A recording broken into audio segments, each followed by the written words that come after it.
Please allow me to introduce Sean Ireland from Ramboll to demonstrate how GIS and related technologies can help answer critical questions for offshore wind development, from building and engineering and construction supply chain to minimizing environmental impacts. Over to you, Sean.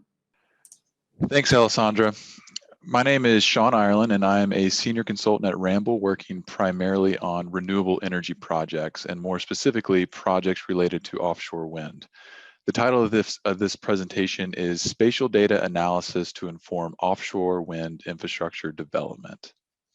And briefly, I'm going to first talk about Ramboll and its history with offshore wind, and then introduce a project example that I'll use for the bulk of the presentation. And then I'll work through a couple of specific areas in which we rely heavily on GIS, and then I'll wrap up from there. But first, for those of you who don't know, Ramboll is an international engineering, architecture, and consultancy company that operates out of 35 countries around the world and employs over 16,000 people. The markets that Ramboll operates in are wide-ranging and include things like building design, transportation, water, energy, as well as several others. Ramboll has also been a world-leading wind energy consultant since 1986 for onshore projects and 1989 for offshore wind projects. Overall, there are over 300 wind energy experts in the company that have been involved in more than 70% of all global offshore wind farms. On top of that, Ramboll has created the detailed designs of more than 60% of all offshore substructures. I'll also mention that the offshore wind services we provide are wide-ranging. I'll only have time to touch on two of them, but Ramboll continues to be heavily involved in all aspects of the wind farm development process. Now to introduce a specific project that I'll be using to walk through some of the ways GIS has helped us perform this type of work. So Ramboll was the lead consultant for the development of New Jersey's offshore wind strategic plan. The state of New Jersey, as you may already know, has made some large commitments to renewable energy, and a big part of that is expected to come from offshore wind. So Ramboll facilitated the development of a type of roadmap for how New Jersey will achieve these commitments.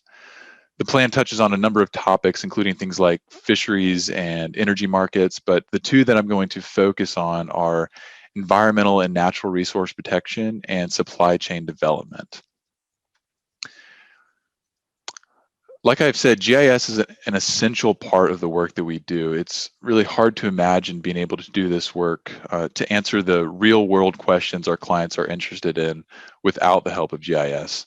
And I want to introduce two important questions that our team is often tasked with answering for a client. The first is, where are suitable onshore locations where wind components can be stored and assembled?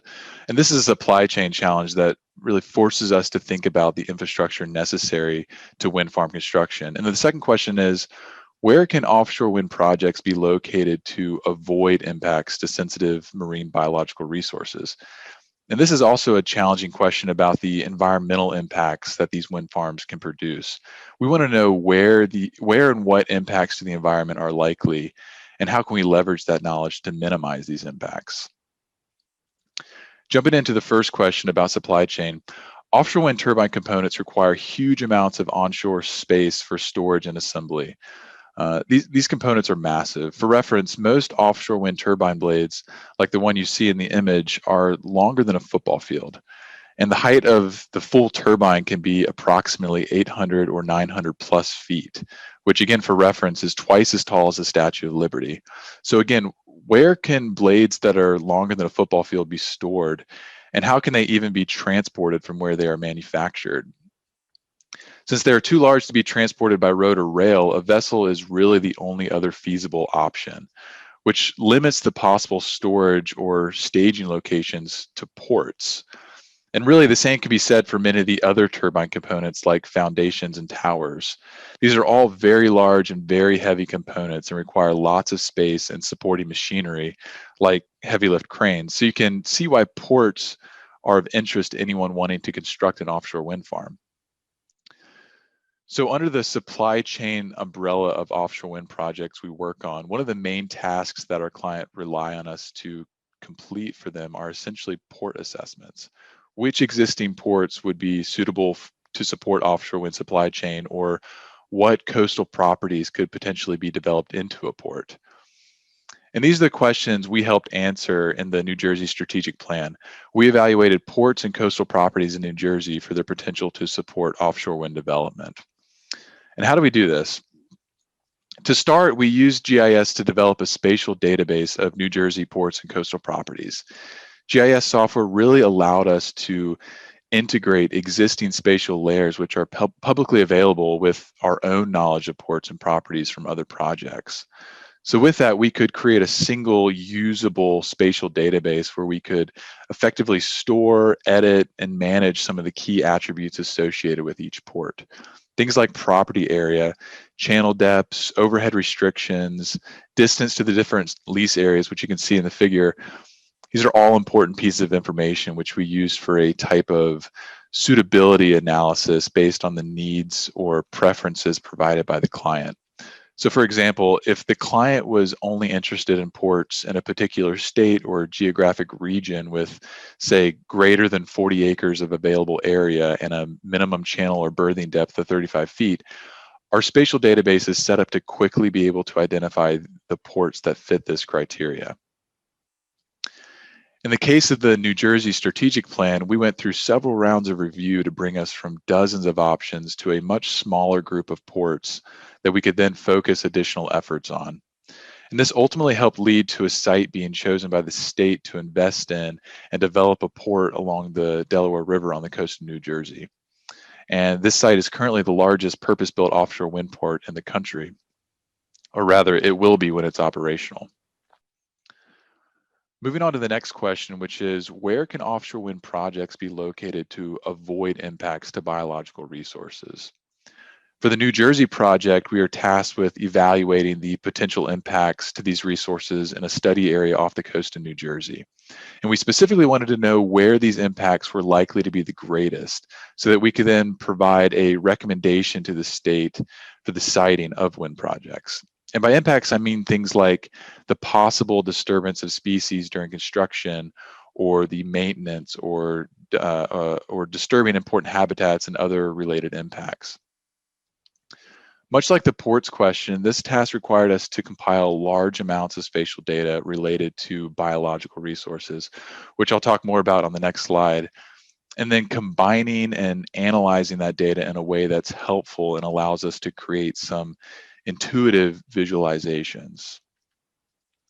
So the team needed to collect hundreds of data sets and spatial layers that represent key biological resources, which you can see in the graphic on the slide. Data such as the relative abundance of specific species or groups of species, and particularly those that are threatened or endangered. Also data sets related to sensitive marine areas like coral reefs or designated critical habitat, essential fish habitat. These are all important data or layers that we use to help identify the areas off the coast of New Jersey that are most vulnerable to offshore wind development, and ultimately create some maps and figures that clearly show areas where developers should consider avoiding in order to help protect these resources.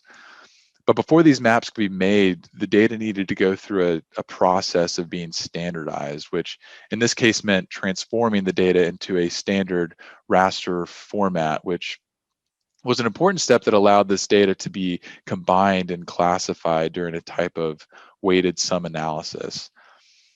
And the suite of geoprocessing tools within the ArcGIS program was essential to the process of working the hundreds of data sets into this standard format that we could actually use for the weighted sum analysis, which also relied on perhaps familiar geoprocessing tools in ArcGIS. To give you an idea of a sort of final project for this set of analyses, the figure on the slide shows the relative susceptibility of biological resources to offshore wind development. The darker areas showing higher susceptibility and the lighter colors showing less susceptibility. And like I've said, this was the result of a weighted sum analysis, which allowed us to create a composite layer for visualizing overall susceptibility. And these results are now informing New Jersey about where to develop projects that meet their goals while also minimizing impacts to the environment. So to wrap up, GIS is essential to the work Ramboll does with renewable energy, and particularly offshore wind. And while I only touched on 2 services, Ramboll's wind energy capabilities go well beyond these services. And the same can be said about our use of GIS within these services. And finally, I'll just mention again that these types of projects, this type of work has really reached a tipping point. The market is rapidly expanding across the globe, which is exciting for a number of reasons, but I'm specifically excited to see the new ways in which GIS will end up playing a role in this expanding market. And with that, I'll end by giving you some contact information in case you wanted to reach out with questions or anything else.